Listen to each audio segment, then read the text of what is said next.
Hello students, आज की video में हम बात करेंगे 12th क्लास हेल्थ केयर का जो प्री बोर्ड हुआ था, जो आपका प्रीवियस ईयर क्वेश्चन पेपर है उसको जो है सोल्व करने वाले हैं। तो चलिए वीडियो को शुरू करते हैं। सबसे अब जो है आपके ये एमसीक्यू क्वेश्चन शुरू हो चुके हैं, इनके बारे में डिस्कस कर लेते हैं। एमसीक्यू क्वेश्चन जो आपके 3 से 4 क्वेश्चन जो है यही यानी जो है प्री बोर्ड से ही आपको देखने को मिल जाएंगे। इसके अलावा बाकी क्वेश्चन को जो थोड़ा सा घुमा फिरा के पूछ लेगा तो आपको जो है सारे इंपॉर्टेंट हो जाते हैं। सबसे पहला जो क्वेश्चन है आपका हिंदी में दे रखा है, हाथ और उंगलियों के द्वारा जानकारी प्राप्त करने की प्रक्रिया को कहते हैं, क्या कहते हैं आपको बताना है। क्या आएगा इंग्लिश में बताए तो use of hand and finger to gather information through touch is known as. तो ये जो है आपका ये आंसर आ जाएगा। इंग्लिश में जो है पल्पेशन हो जाएगा और जो है हिंदी में आपका टटोलना रहने वाला है। उसके बाद बात करते हैं दूसरे की। दूसरा जो क्वेश्चन आपका पूछ रखा है, ड्रेसिंग का उपयोग प्राथमिक चिकित्सा या आपात स्थिति में किया जाता है जब तैयार ड्रेसिंग उपलब्ध नहीं होती है। काम चलाऊ या इम्प्रोवाइज्ड आ जाएगा, बी ऑप्शन इसका रहेगा। इंग्लिश में बताए तो dressing is used in first aid emergency when prepared dressing is not available, तो इम्प्रोवाइज्ड आ जाएगा, बी ऑप्शन रहेगा। क्वेश्चन नंबर 3 की बात करते हैं। डैश एक सूक्ष्म जीव है जिसमें रोग उत्पन्न करने की क्षमता होती है, तो ये जो है आपका एक पैथोजन यानी रोगजनक आ जाएगा, ऑप्शन सी इसका सही रहेगा। इंग्लिश में बात करें तो a dash is a micro organism that has the potential to cause disease, तो जो है आपका पैथोजन रहने वाला है। अगले क्वेश्चन की बात करते हैं, ग्रीन हाउस गैसों में से कुछ है, तो आपका जो है ये ऑप्शन यानी उपरोक्त सभी रहने वाला है। Some of the greenhouse gases are, तो इसमें जो ऑप्शन ई आ जाएगा। Carbon dioxide, methane, nitrous oxide, ozone and chlorofluorocarbon सभी हो जाते हैं इसमें। अगले क्वेश्चन की बात करते हैं, आँख के आंतरिक भाग की विस्तृत जांच के लिए डैश का प्रयोग किया जाता है, तो ये जो है आपका ऑप्शन बी आ जाएगा, नेत्र गोलक रहने वाला है। इंग्लिश में बात करें, for detail examination of the internal part of the I and is used, तो जो है आपका बी ऑप्शन रहेगा, ओथमोलोस्कोप रहेगा। अगले क्वेश्चन की बात करते हैं, एक गंभीर स्थिति मस्तिष्क में रक्त की आपूर्ति बंद हो जाती है, उसे डैश के रूप में जाना जाता है, तो उसको जो है बी यानी स्ट्रोक के रूप में जाना जाता है। इंग्लिश में बात करें, a serious condition where the blood supply to the brain is cut off is known as, तो ये जो आपका स्ट्रोक रहेगा। क्वेश्चन नंबर अगले की बात करते हैं। अगला जो आपका पूछा गया है, स्मार्ट गोल में आर का क्या अभिप्राय है, what is R stand for in smart goal, तो रियलिस्टिक या एक्सपैंड द टर्म NAPCC, तो जो है आपका national action plan on climate change रहने वाला है। अगले की बात करते हैं, बेड पेन कीटाणु रहित के लिए उन्हें लाइजोल में 140 में घंटे भिगो दिया जाए या उनको बेड पेन स्टेलाइजर और स्टेरिलाइसिस करे, तो ये जो आपका 1 घंटा रहने वाला है, इसको पढ़ लेना।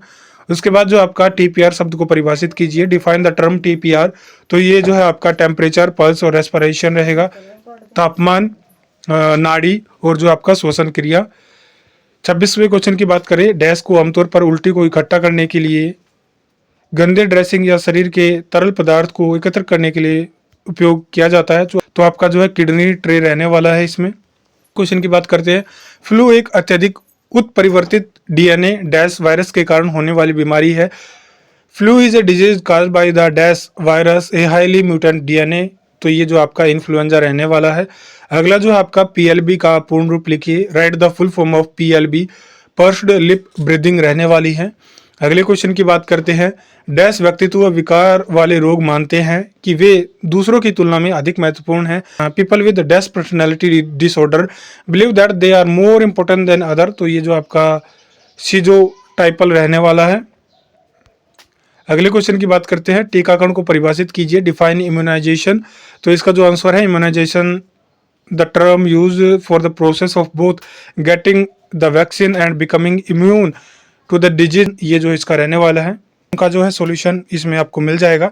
सबसे पहला क्वेश्चन जो आपका पूछा गया था, अस्पतालों में विभिन्न प्रकार के अपशिष्टों के निपटान की विधि का वर्णन कीजिए, describe the method of disposing of various type of waste in hospitals, इसमें जो है आपका आंसर लिख रखा है, आप जो है इसको चेक कर लेना। ये जो है PDF आपको प्रोवाइड करवा देंगे। इसके अलावा जो है आपको इंपॉर्टेंट क्वेश्चन और भी प्रोवाइड करवाएंगे जिससे जो है आपकी हेल्प हो पाए।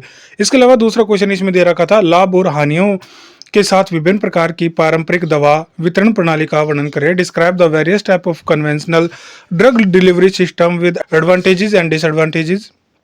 ये जो आपका आंसर दे रखा आप देख लेना। आपका जो है 50 से लेकर 60% तक जो है इसी पेपर को जो है घुमा फिरा के पूछ लेगा, तो इसकी जो है अच्छे से तैयारी कर लेना, क्योंकि आपके एनएसक्यूएफ में और कोई जो है previous year question paper board की साइट पर उपलब्ध नहीं है। तो आपको इसी से जो है तैयारी करनी होगी और इसी से जो है आपको बहुत सारा कंटेंट मिल जाएगा। आपको ज़्यादा जो है परेशान नहीं होना पड़ेगा, क्योंकि आपके लिए एक ही प्री बोर्ड यानी प्रीवियस ईयर पेपर रहने वाला है। इसमें जो है अगला क्वेश्चन आपका रोगी की जांच करते समय जब रोगी का इतिहास लिया जाता है उस समय होने वाली प्रक्रिया का व्याख्या करें। Explain the content of history taking of patient. इसमें जो आपका इंग्लिश में आंसर दे रखा है। अगर आपको हिंदी में ये पीडीएफ चाहिए तो वो भी बता देना, उसका जो है हिंदी में भी प्रोवाइड करवा देंगे। अगला क्वेश्चन जो है टीकाकरण का क्या महत्व है ये रहने वाला है, इसको जो है आप देख लेना। What is the importance of immunisation, इसमें जो आपका आंसर लिख रखा है। उसके बाद जो आपका तनाव क्या है, इसे प्रतिबंध करने के क्या कदम है। What is stress and what are the steps to manage it, ये जो है आपको देख लेना है। उसके बाद जो आपका अगला क्वेश्चन है HAI को नियंत्रण करने के लिए GDA की भूमिका और कार्य क्या है। What are the roles and function of GDA in controlling HAI, तो इसके बारे में आपको देख लेना है, आंसर आपके हैं इसमें। फिर जो है आपका स्वास्थ्य मूल्यांकन के उद्देश्य क्या है। What are the purpose of health assessment, इसका जो है आंसर देख लेना है। एपिडोमियोलॉजिकल त्रिभुज के 3 शीर्ष क्या है। What are the 3 vertices of epidemiological triangle, ये जो आप देख लेना। उसके बाद जो है हाथ धोने के काम है तो है what is the importance of hand washing. ऐसे क्वेश्चन जो आपको जरूर से देखने को मिलेंगे, इनके बारे में जरूर से पढ़ लेना। उसके बाद जो है आपका what are the sign of allergy, allergy के क्या लक्षण हैं। उसके बाद ये आपके 2-2 नंबर के 6 क्वेश्चन आपको अटेम्प्ट करने हैं। सबसे पहला क्वेश्चन जो आपका बैक्टीरिया से होने वाले किन्हीं 3 मानव रोगों की सूची बनाइए। उसके बाद प्रलेखन क्या है, व्हाट इज डॉक्यूमेंटेशन। उसके बाद जो है आपका निम्नलिखित प्रकार के कचरों के लिए रंग कोड का वर्णन करें। Describe the colour code for the following type of waste. Infected waste के लिए जो है आपका येलो रहेगा, केमिकल्स के लिए जो है रेड रहने वाला है कलर कॉम्बिनेशन। उसके बाद जो है ऐसे कुछ तरीके की सूची बनी है जिनके द्वारा हम उत्पन्न होने वाले कचरे की मात्रा को कम कर सकते हैं। List some way by which we can reduce the amount of waste generated, तो ये जो आपका आंसर दे रखा है। तो आज की वीडियो बस इतनी ही। इसके अलावा जो आपको कुछ एक इम्पोर्टेंट क्वेश्चन भी जो है पीडीएफ में मिल जाएंगे। पीडीएफ का पासवर्ड जो है वीडियो में लिख